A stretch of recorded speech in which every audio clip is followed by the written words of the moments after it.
और याद रखिए, जगन्नाथ जी की भूमि से आती है। द्रौपदी मुर्मू जी जगन्नाथ जी की भक्त है और जगन्नाथ महाप्रभु जिसके पीछे खड़े हैं वो भक्त कभी बेचारा नहीं हो सकता है। जहां पछारे जगन्नाथ छिड़ा है चंती से राष्ट्रपति के वे भी बेचारा है पारिबो नहीं। चीन की मैन्युफैक्चरिंग की बड़ाई कर रहे थे आदरणीय राहुल जी। 2004 में अटल बिहारी वाजपेयी जी के कार्यकाल में India China bilateral trade had set a new record with a total trade touching 13.6 billion US$ and India was enjoying a comfortable trade surplus of 1.75 billion US$. India का ट्रेड सरप्लस था, हम एक्सपोर्ट ज्यादा कर रहे थे, import कम कर रहे थे, 1.7 बिलियन डॉलर अधिक कमा रहे थे। मगर 2004 से 2014 तक 10 वर्षों में इनकी पार्टी ने ध्वस्त कर दिया उसे। 25 गुना जो डेफिसिट होता है, ट्रेड डेफिसिट, वो बढ़ा के रख दिया इंडिया और चाइना के बीच में। मैं आज सवाल पूछना चाहता हूं, यही करार हुआ था क्या? आप बताइए, अगर इंडिया अलायंस के अंदर ये आप इनके रिश्ते को चाइनीज नूडल्स, ये नूडल्स भी इतना कॉम्प्लिकेटेड नहीं है जितना इनके इंडिया अलायंस का रिश्ता कॉम्प्लिकेटेड है। ऐसे में ये सपना देख रहे हैं कि कभी इनकी सरकार बनेगी तो वो भाषण करेंगे। धन्यवाद माननीय सभापति जी, आपने मुझे आज सदन में अपने विषय को रखने का मौका दिया। कल मैं सदन में मौजूद था और मैं नेता प्रतिपक्ष को सुन रहा था। नेता प्रतिपक्ष ने कहा कि अगर हम इंडिया अलायंस की सरकार बनाते तो हमारा भाषण किस प्रकार का होता, उस भाषण के विषय में आज मैं संबोधन करूंगा। यहां सभी गणमान्य लोग बैठे हुए हैं, हिंदी समझते हैं और हिंदी में एक मुहावरा है, अगर चाची की मूंछ होती तो वो चाचा कहलाती, अगर चाची की मूंछ होती तो वो चाचा कहलाती, अब चाची की मूंछ नहीं है तो वो चाचा नहीं हो सकती। तो ये इंडिया अलायंस की सरकार बनेगी और फिर वो भाषण लिखेंगे और वो भाषण हमें सुनाएंगे, यह मौका कभी आने वाला नहीं है। और वैसे सभापति महोदय, ये कोई बोल रहा है चाची 420, वैसे ये शब्द प्रयोग करना शायद प्रतिबंधित होगा, मगर सबसे महत्वपूर्ण विषय है कि ये इंडिया अलायंस क्या है। अभी दिल्ली के चुनाव चल रहे हैं, कल दिल्ली का चुनाव है। अब इंडिया अलायंस को लेकर किस प्रकार की भ्रामक स्थिति बनी हुई है आप देखिए। नाम लेना मना है, इसलिए बिना नाम लिए ही मैं बता देता हूं। टी शर्ट और मफलर के बीच लड़ाई चल रही है। टी शर्ट भी इंडिया अलायंस में और मफलर भी इंडिया अलायंस में। और टी शर्ट ने भाषण दिया है, पटपड़गंज में मैं भाषण को पढ़ के सुना रहा हूं। टी शर्ट ने कहा है, टी शर्ट हाँ उसी पे है जी, दिल्ली भी भारत में आता है। टी शर्ट ने कहा है, उन्होंने एक नई तरीके की राजनीति की बात की थी, माने मफलर ने, उन्होंने एक नई तरीके की राजनीति की बात की थी। खंबे पर चढ़ गए थे स्वेटर पहनकर, छोटी सी गाड़ी में आया था। कौन सी गाड़ी थी? एल्टो थी। तो किसी ने पीछे से कहा नहीं वैगनार। अच्छा, वैगनार से आए थे और सीधे शीश महल में जाके पार्किंग हुई है उनकी, सीधे शीश महल में। सबसे बड़ा घोटाला शराब घोटाला किया है, ऐसा नेता प्रतिपक्ष ने आम आदमी पार्टी के लिए भरे सभा में कहा है। और मफलर भी पीछे नहीं हटे, मफलर ने भी अटैक किया है। मफलर ने भी कहा है टी शर्ट को कि टी शर्ट और टी शर्ट के जीजा जी, ये दोनों नेशनल हेराल्ड केस में जेल के अंदर चक्की पीसने चाहिए। ये टी शर्ट और टी शर्ट के जीजा जी बाहर कैसे? मफलर ने कहा है। अब आप बताइए, अगर इंडिया अलायंस के अंदर ये आप इनके रिश्ते को चाइनीज नूडल्स, ये नूडल्स भी इतना कॉम्प्लिकेटेड नहीं है जितना इनके इंडिया अलायंस का रिश्ता कॉम्प्लिकेटेड है। ऐसे में ये सपना देख रहे हैं कि कभी इनकी सरकार बनेगी तो वो भाषण करेंगे। आज चीन के विषय में तो 34 बार चीन का नाम लिया गया, चीन में मैन्युफैक्चरिंग, चीन में प्रोडक्शन, सब कुछ बताया गया। आज मैं हकीकत रखना चाहता हूं। सभापति महोदय, अटल बिहारी वाजपेयी जी की सरकार, मैं कागजात लेके आया हूं मैन्युफैक्चरिंग का। चीन की मैन्युफैक्चरिंग की बड़ाई कर रहे थे आदरणीय राहुल जी। 2004 में अटल बिहारी वाजपेयी जी के कार्यकाल में India China bilateral trade had set a new record with a total trade touching 13.6 billion US dollar, and India was enjoying a comfortable trade surplus of 1.75 billion US dollars. India का ट्रेड सरप्लस था, हम export ज्यादा कर रहे थे, import कम कर रहे थे, 1.7 बिलियन डॉलर अधिक कमा रहे थे, मगर 2004 से 2014 तक 10 वर्षों में इनकी पार्टी ने ध्वस्त कर दिया उसे 25 गुना। जो डेफिसिट होता है, ट्रेड डेफिसिट, वो बढ़ा के रख दिया इंडिया और चाइना के बीच में। मैं आज सवाल पूछना चाहता हूं, यही करार हुआ था क्या?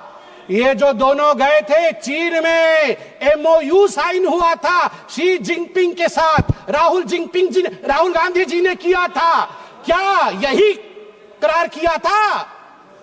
आप बताइए। अब अनएम्प्लॉयमेंट के विषय में बातचीत हुई थी। अनएम्प्लॉयमेंट का रिकॉर्ड यहां मैं स्ट्रेट रखना चाहता हूं।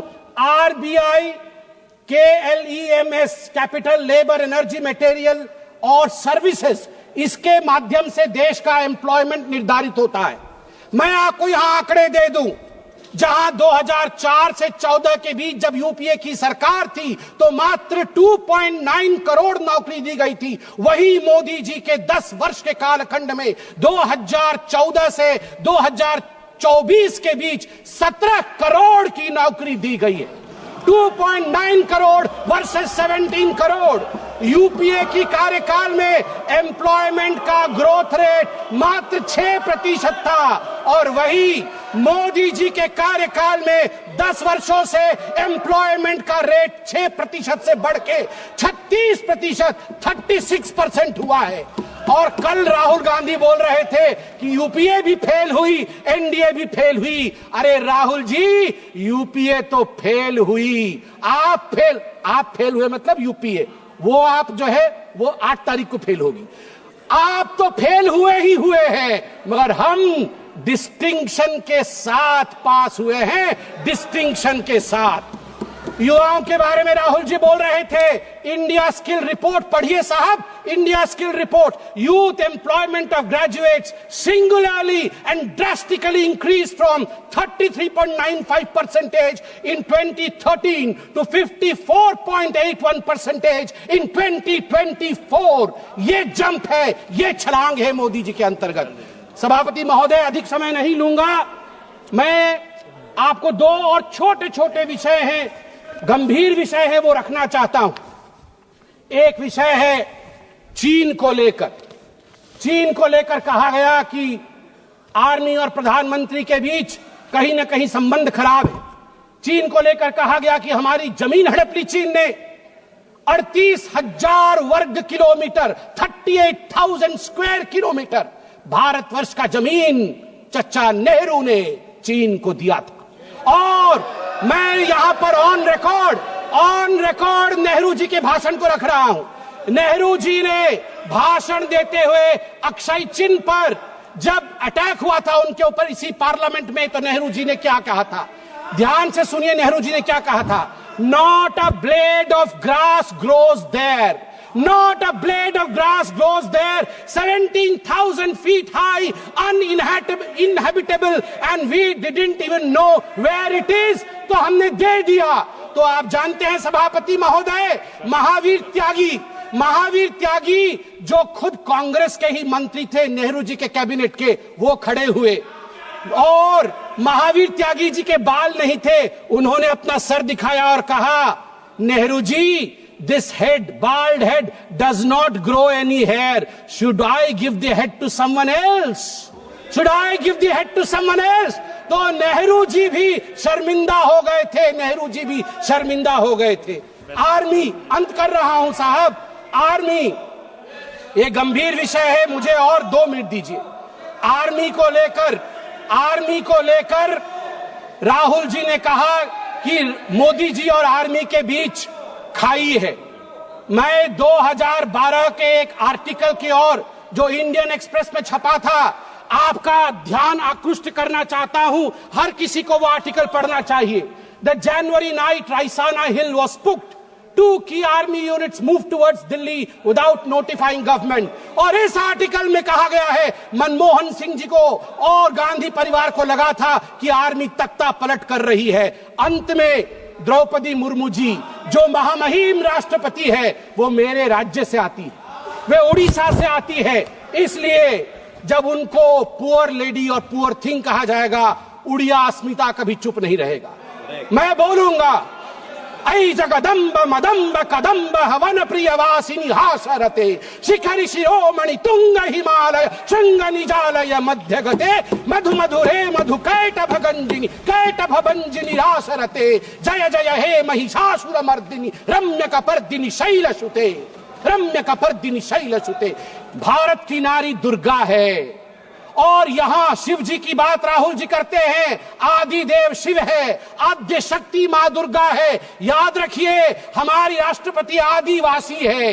आदि काल से जिसके ऊपर जल, जमीन और इस पूरे जंगल का आशीर्वाद हो, उनको बेचारा कहना उचित नहीं है। और याद रखिए, जगन्नाथ जी की भूमि से आती है।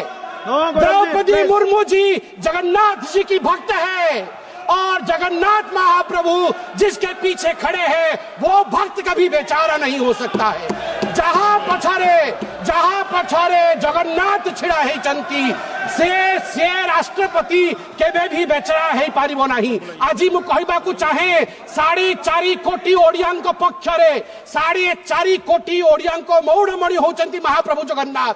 महाप्रभु जगन्नाथंक भक्त होचंती द्रौपदी मुर्मू। द्रौपदी मुर्मू को बेचारा कहचंती सोनिया गांधी कौन जानती द्रौपदी मुर्मू को विषय रे। सोनिया गांधी विरुद्ध रे प्रिविलेज बसरासु आ सोनिया गांधी क्षमा याचना करंतु। आज 4.5 कोटी ओडिया द्रौपदी मुर्मू पछरे पूरा ठिया ही चंती महाप्रभु जगन्नाथ आशीर्वाद अच्छी। जय जगन्नाथ।